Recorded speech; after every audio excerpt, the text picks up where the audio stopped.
Okay, right, so we're back here with the little plaster cast sections. I'm going to start taking them out. This one I tested earlier to see if the plaster was set, and it wasn't quite set. I just created a little crack there, so I'll do that one first.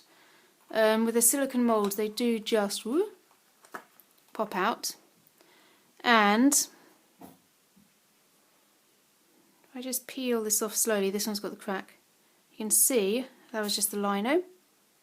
So as I do them, I'm just going to crack on and start peeling them up. I'll make sure that's in shot, which it is, brilliant, and we'll start peeling out. So I think these were all lino. So this plaster was left about, 40 minutes. It's still slightly warm, so I can still feel the setting reaction is going on. But if I tap the back of it, it's not leaving any indentation in the back of my fingernail. This is that lovely border. Well, I'll talk about each one individually as we go. And you can see how useful these are if you've never done this process before. They are great for testers. That was the little mono print. What do we have going on down here? Dry point. Now the dry point, you have to be a little bit gentle because the card absorbs water and goes soggy. So just be kind of gentle when it comes off. And again, you can see a really beautiful effect coming there. What do we have here? Oh, the two linos I layered up. It's going to chip a bit, so I'm just going to kind of get my chips off screen. There was the Hessian back, which is there. And now I've got to kind of discover. Sometimes when you start layering up layers within the plaster, it will be tough to pull them off. So you have to kind of be quite strong with it. Go for it. Or you can use like the edge of a palette knife to lift up and manoeuvre layers. It is best done at this stage. As soon as you let the plaster cure for 1-2 days, it becomes quite chippy and it chips off rather than giving you a clean impression. This was the grid. So I just make sure the chips are away from our area. What do we got here? It's always exciting. Oh, bubble wrap. Look at that. This was a crumpled, scrunched up piece of dry point.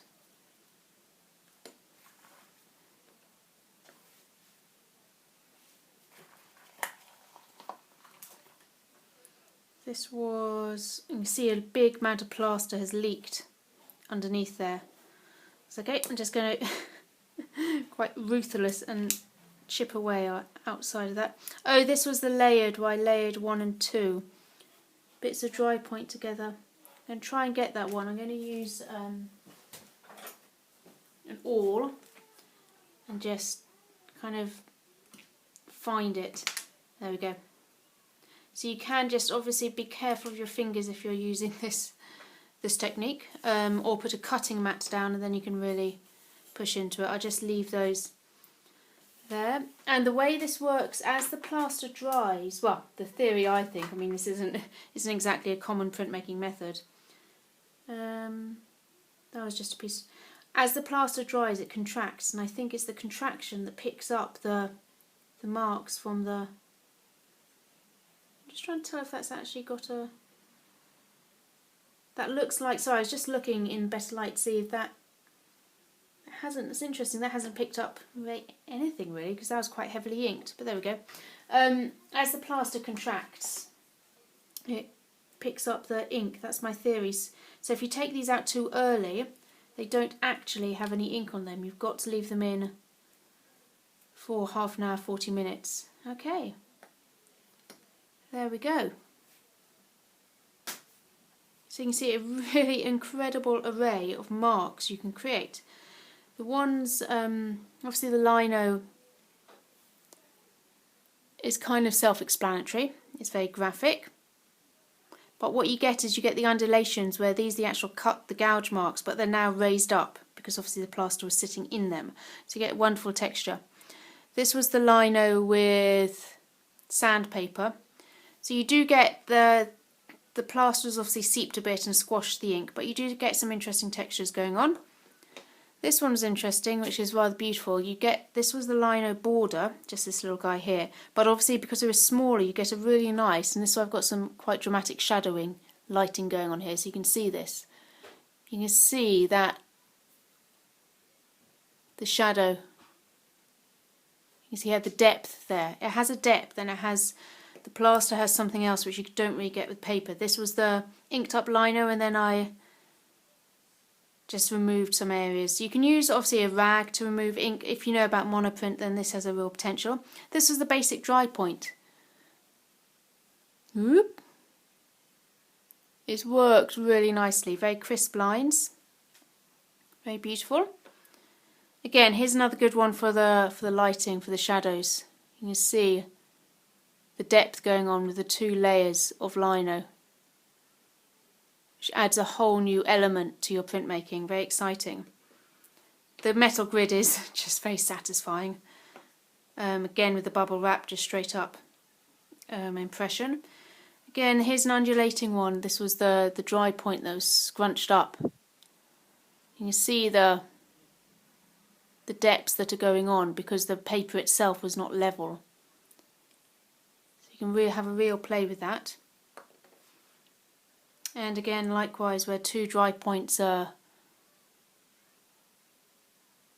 laid up, you can see they get this really nice chipping. And of course, plaster can be worked into once it's completely dry. You can work into it with the chisel, sandpaper, so there are this one further elements to work into the sculptural form of these. This one, for some unknown reason, just didn't work at all. Hasn't picked up any of the ink. It happens. Hey ho. This one was a mixture of scrunched, and I rolled over this instead of inking it up in taglio, so I took the roller and rolled over. Again, some really nice just forms, sculptural forms going on.